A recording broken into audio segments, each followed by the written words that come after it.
Hello friends, આજે આપણે શિયાળામાં ખાવાની મજા પડે ને તેવો એકદમ ટેસ્ટી અને હેલ્ધી ગુંદર પાક બનાવીશું.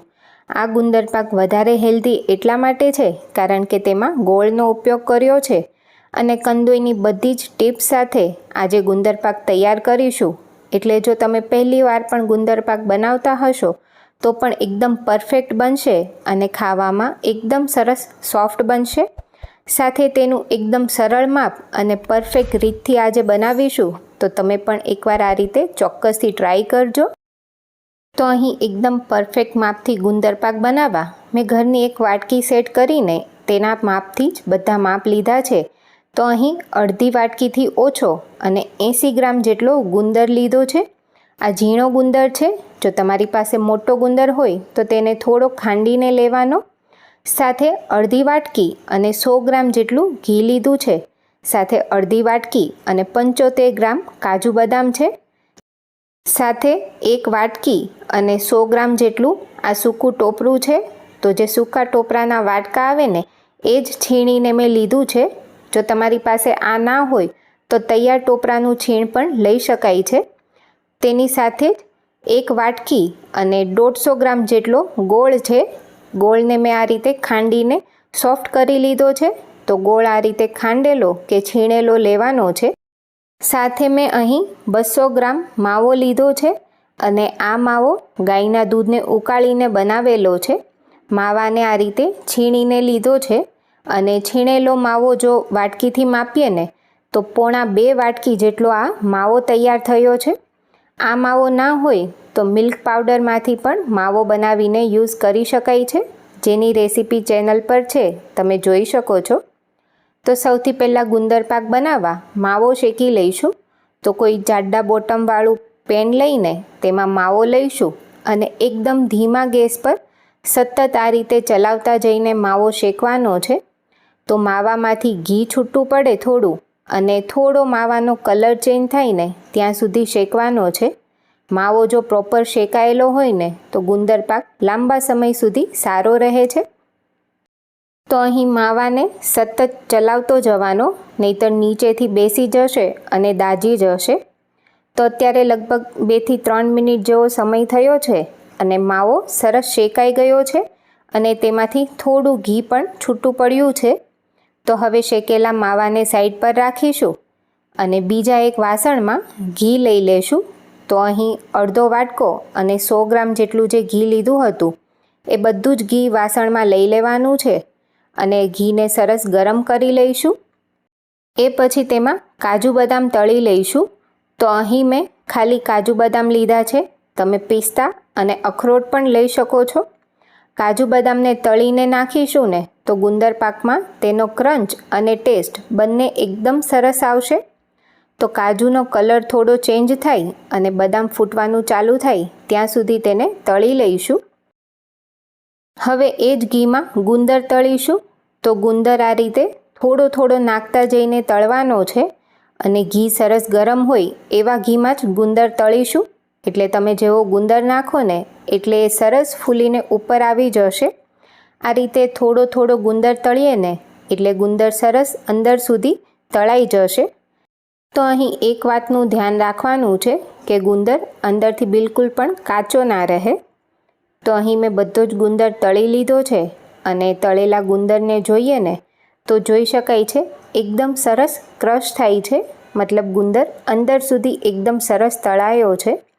હવે તળેલા ગુંદરમાંથી થોડો ગુંદર અલગ કાઢી લઈશું, લાસ્ટમાં ગાર્નિશિંગમાં કામ આવશે. અને હવે જે ગુંદર છે ને તેમાંથી અડધો ગુંદર આ રીતે ક્રશ કરી લઈશું. તો અહીં મેં થોડો ગુંદર ક્રશ કરી લીધો છે. હવે જે પેનમાં ગુંદર તળ્યો હતો ને તેમાં જ 1 ચમચી હજુ ઘી નાખીશું. ટોટલ આ 2 ચમચી જેટલું ઘી છે. અને હવે તેમાં ખાંડેલો ગોળ એડ કરીશું. ગોળને ખાંડીને કે સમારીને લેવાનો, જેથી એ ઝડપથી પીગળી જશે. તો હવે ગોળને આ રીતે સતત ચલાવતા જઈને તેને ઓગાળી લેવાનો છે. તો સ્ટાર્ટિંગમાં ગોળ ઓગળે ને એટલે આ રીતે એકદમ કઠણ મિશ્રણ હોય. અહીં આપણે ગોળનો પાયો નથી કરવાનો. ગોળ એકદમ સરસ ઓગળી સાવ હલકો થઈ જાય ને ત્યાં સુધી તેને ગરમ કરવાનો છે. તો આ રીતે સતત ચલાવતા જશું ને એટલે 2 થી 3 મિનિટમાં જ ગોળ એકદમ સરસ ઓગળી જશે અને હલકો થઈ જશે. અત્યારે આપણે ઘી ઓછું લીધું છે ને એટલે ગોળ ફૂલીને ઉપર ના આવે, પરંતુ તમે ચમચો ફેરવો ને એટલે ખ્યાલ આવે ગોળ સાવ હળવો થઈ ગયો છે અને તેમાંથી થોડા બબલ્સ આવવાના પણ શરૂ થયા છે. બસ આટલું થાય ને ત્યાં સુધી ગોળને ઓગાળવાનું છે. હવે ગેસ બંધ કરીને પેનને નીચે ઉતારી લઈશું અને હવે તેમાં શેકેલો માવો એડ કરીશું. માવાને ગોળની સાથે પ્રોપર મિક્સ કરી લઈશું. તો પેન નીચે ઉતારીને આગળની બધી પ્રોસેસ કરીએ ને એટલે ગોળનો પાયો નહીં આવે અને તમારો ગુંદર પાક એકદમ સરસ સોફ્ટ તૈયાર થશે. તો આ રીતે ચમચાથી પ્રેસ કરતા જઈ માવાને પહેલાં ગોળ સાથે એકદમ સરસ એકરસ મિક્સ કરીશું. એ પછી તેમાં સમારેલા કાજુ બદામ એડ કરીશું. સાથે છીણેલું ટોપરાને એકદમ ઝીણું છીણવાનું છે જેથી એકદમ સરસ મિક્સ થશે. સાથે તેમાં તળેલો ગુંદર એડ કરીશું. તો ગુંદર પાક છે એટલે ગુંદરનું પ્રમાણ સૌથી વધારે રાખવાનું છે. સાથે 1 મોટી ચમચી સૂંઠનો પાવડર અને 1 ચમચી જાયફળ ઇલાયચીનો પાવડર લીધો છે. અહીં તમને ગમે તો ગંઠોડાનો પાવડર પણ એડ કરી શકાય છે. હવે બધી જ વસ્તુને પ્રોપર મિક્સ કરતા જઈશું. સ્પેચ્યુલાથી આ રીતે પ્રેસ કરતું જવાનું. અત્યારે તમને એવું લાગે કે મિશ્રણ એકદમ કોરું છે, પરંતુ આનાથી એકદમ પરફેક્ટ ગુંદર પાક બનશે. અત્યારે પેનને ગેસ પર નથી ચડાવવાનું. જો તમે વધારે ગરમ કરો ને તો ઘી બધું જ છૂટું પડી જાય અને ગુંદર પાક પછી અંદરથી ચીકણો તૈયાર થાય. તો આ રીતે ચમચાથી તમે જો પ્રેસ કરીને મિક્સ કરશો ને એટલે તેમાં થોડું બાઇન્ડિંગ આવી જશે અને એ પછી તેને અલગ વાસણમાં ઢાળી દેવાનું છે. તો આ રીતે ચમચાથી પ્રેસ કરીને તેને ફેલાવવાનું છે એટલે એકદમ સરસ બાઇન્ડિંગ પણ આવશે અને તેના પીસ પણ સરસ પડશે. તો આ રીતે દબાવતા જઈને તેને ફેલાવી દઈશું. આ માપથી જો તમે ગુંદર પાક બનાવશો ને તો પહેલી વારમાં જ એકદમ પરફેક્ટ ગુંદર પાક બનશે અને ગોળમાં બનાવ્યો છે એટલે ચાસણીની ઝંઝટ વગર સરળતાથી તમે ગુંદર પાક ઘરે બનાવી શકો છો.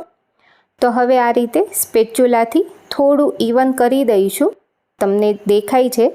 તો ગુંદર પાક બનાવતી વખતે માત્ર 2 વાતનું ધ્યાન રાખવાનું. પહેલું એ કે ગુંદર એકદમ સરસ અંદરથી તળાઈ જવો જોઈએ. જો ગુંદર કાચો રહે ને તો દાંતમાં ચોંટે છે. અને બીજું એ કે ગોળનો પાયો નથી કરવાનો.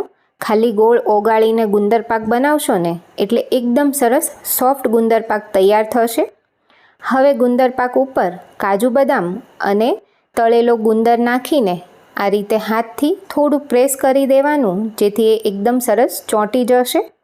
એ પછી તેને 5 થી 7 મિનિટ રેસ્ટ આપીશું અને પછી તેના ટુકડા કરી લઈશું.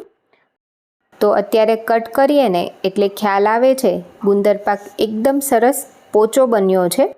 જો ઘી બધું જ બહાર નીકળી જાય ને તો ગુંદર પાક ચીકણો તૈયાર થાય છે.